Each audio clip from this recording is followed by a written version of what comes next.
Penuntun Saat Teduh Sinode Gereja Kristen Jakarta, Rabu 13 Januari 2021. Judul renungan, Hukuman atas Ketidaksetiaan. Terambil dari Nats 2 Tawarikh 26 ayat 16-21. Setelah ia menjadi kuat, ia menjadi tinggi hati, sehingga ia melakukan hal yang rusak. Ia berubah setia kepada Tuhan Allahnya dan memasuki bait Tuhan untuk membakar ukupan di atas mezbah pembakaran ukupan. Tetapi Imam Azaria mengikutinya dari belakang bersama-sama 80 imam Tuhan, orang-orang yang tegas. Mereka berdiri di depan Raja Uzia dan berkata kepadanya, "Hai Uzia, engkau tidak berhak membakar ukupan kepada Tuhan. Hanyalah imam-imam keturunan Harun yang telah dikuduskan yang berhak membakar ukupan. Keluarlah dari tempat kudus ini karena engkau telah berubah setia. Engkau tidak akan memperoleh kehormatan dari Tuhan Allah karena hal ini." Tetapi Uzia dengan bokor ukupan di tangannya untuk dibakar menjadi marah. Sementara amarahnya meluap terhadap para imam, timbullah penyakit kusta pada dahinya di hadapan para imam di rumah Tuhan dekat mezbah pembakaran ukupan. Imam kepala Azaria dan semua imam lainnya memandang kepadanya. Dan sesungguhnya ia sakit kusta pada dahinya. Cepat-cepat mereka mengusirnya dari sana dan ia sendiri tergesa-gesa keluar karena Tuhan telah menimpakan tulah kepadanya. Raja Uzia sakit kusta sampai kepada hari matinya. Dan sebagai orang yang sakit kusta, ia tinggal di dalam rumah pengasingan karena ia dikucilkan dari rumah Tuhan.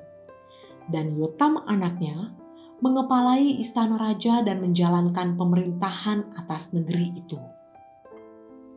Konsep, prinsip, dan keyakinan seseorang akan berpengaruh pada proses kehidupannya. Ada yang awal sampai pertengahan hidupnya baik dan berhasil, namun pada akhir hidupnya tidak dijalankan dengan baik. Kita mau belajar dari kisah hidup Uzia, agar menjadi bijak dan tidak mengulangi kesalahan sama seperti Uzia. Uzia menjadi sombong setelah kuat dan berhasil. Akibatnya, Uzia dihukum karena ketidaksetiaan kepada Tuhan. Kondisi Uzia sangat ironis, karena awal sampai pertengahan hidupnya sangat berhasil. Namun, di puncak keberhasilannya, Uzia gagal karena kesombongannya. Ia menjadi tidak setia dan tidak bergantung kepada Tuhan. Perenungan hari ini adalah kisah lanjutan dari Uzia. Setelah kuat dan berhasil, Uzia tidak lagi bergantung pada Tuhan. Ia bergantung pada dirinya sendiri. Memang, kompetensi dan karakter yang baik bisa menolong seseorang mencapai keberhasilan. Tetapi, hanya karakter dan integritas baik yang bisa mempertahankan stabilitas dan puncak keberhasilannya. Uzia mencari Tuhan dan takut akan Tuhan selama ada bimbingan atau mentoring dari Zakaria. Prinsip kebenaran yang diajarkan kepadanya belum sepenuhnya terinternalisasi atau menyatu dalam hidupnya. Akibatnya, iman kerohaniannya belum bertumbuh dengan baik dan benar.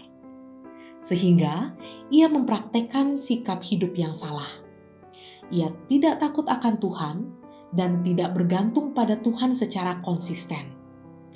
Uzia menjadi sombong dan berubah setia kepada Tuhan.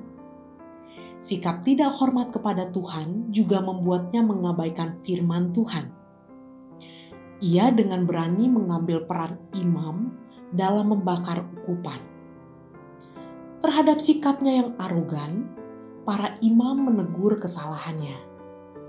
Akar masalah yang teridentifikasi adalah berubah setia dan tidak menghormati Tuhan. Akibatnya, Uzia harus dihukum dengan penyakit kusta. Bagaimana dengan hidup Anda selama ini? Jika Anda bersalah dan dinasehati maupun ditegur oleh hamba Tuhan, maka bagaimana respons Anda? Respons yang baik itu yaitu menerima dan berterima kasih. Belajarlah untuk berterima kasih dan bertobat dari kesalahan. Kita pun bisa terhindar dari hukuman atau disiplin yang berat dari Tuhan. Ingat, Tuhan tidak bertoleransi dengan perbuatan dosa, apalagi sengaja menentang Tuhan. Sebab itu, mintalah pimpinan Tuhan senantiasa dan bertindaklah dengan benar. Ketidaksetiaan kepada Tuhan menyebabkan kesombongan hidup yang mendatangkan hukumannya. Kiranya Tuhan menolong kita.